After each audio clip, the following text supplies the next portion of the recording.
ಗೃಹಲಕ್ಷ್ಮಿ ಹಣವನ್ನ ಖಾತೆಗೆ ವರ್ಗಾಯಿಸಿಲ್ಲ ಅನ್ನುವಂತಹ ವಿಚಾರ ರಾಜ್ಯದಲ್ಲಿ ದೊಡ್ಡ ಮಟ್ಟದ ಆಕ್ರೋಶಕ್ಕೆ ಕಾರಣವಾಗಿತ್ತು. ಈಗ ಗೃಹಲಕ್ಷ್ಮಿ ಫಲಾನುಭವಿಗಳಿಗೆ ಗುಡ್ ನ್ಯೂಸ್ ಸಿಗ್ತಾ ಇದೆ. 3 ತಿಂಗಳ ಗೃಹಲಕ್ಷ್ಮಿ ಬಾಕಿ ದುಡ್ಡನ್ನು ಏನು ಉಳಿಸ್ಕೊಂಡಿದ್ರು ಅದನ್ನು ನಾಳೆ ಖಾತೆಗೆ ಜಮೆ ಮಾಡ್ತಾ ಇದ್ದಾರೆ. ನವೆಂಬರ್ನ ಬಾಕಿ ಗೃಹಲಕ್ಷ್ಮಿ ಹಣ ನಾಳೆ ಅಕೌಂಟ್ಗೆ ಬಂದು ಬೀಳುತ್ತೆ. 1 ತಿಂಗಳಿನ 2400 ಕೋಟಿ ರೂಪಾಯಿ ಹಣ ಬಿಡುಗಡೆಯನ್ನು ಮಾಡಿರುವಂಥದ್ದು. ಡಿಸೆಂಬರ್ ಹಣ ತುಂಬುವಂತಹ ಪ್ರಕ್ರಿಯೆ ಸೋಮವಾರದಿಂದ ಆರಂಭ ಆಗುತ್ತೆ. ಒಟ್ಟು 2 ತಿಂಗಳ ಗೃಹಲಕ್ಷ್ಮಿ ಹಣ ಫಲಾನುಭವಿಗಳ ಕೈ ಸೇರ್ತಾ ಇದೆ.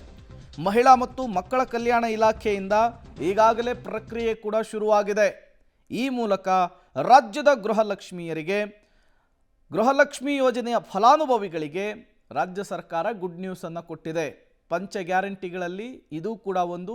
ಕಳೆದ 3 ತಿಂಗಳಿನಿಂದ ಹಣ ಬರ್ತಿಲ್ಲ ಅಂಥೇಳಿ ರಾಜ್ಯದ ಉದ್ದಗಲಕ್ಕೂ ಕೂಡ ಜನಾಕ್ರೋಶ ವ್ಯಕ್ತವಾಗಿತ್ತು. ಸರ್ಕಾರದ ವಿರುದ್ಧ ಮಹಿಳೆಯರು ಹಿಡಿ ಶಾಪವನ್ನು ಹಾಕ್ತಾ ಇದ್ರು. ಈ ಬೆನ್ನಲ್ಲೇ ಸರ್ಕಾರ ಎಚ್ಚೆತ್ತುಕೊಂಡಂತೆ ಕಾಣಿಸ್ತಾ ಇದೆ. ಬಾಕಿ ಉಳಿಸಿಕೊಂಡಿರುವಂತಹ ಹಣವನ್ನು ಫಲಾನುಭವಿಗಳ ಅಕೌಂಟಿಗೆ ಹಾಕಲಿಕ್ಕೆ ರಾಜ್ಯ ಸರ್ಕಾರ ನಿರ್ಧಾರವನ್ನು ಮಾಡಿರುವಂಥದ್ದು.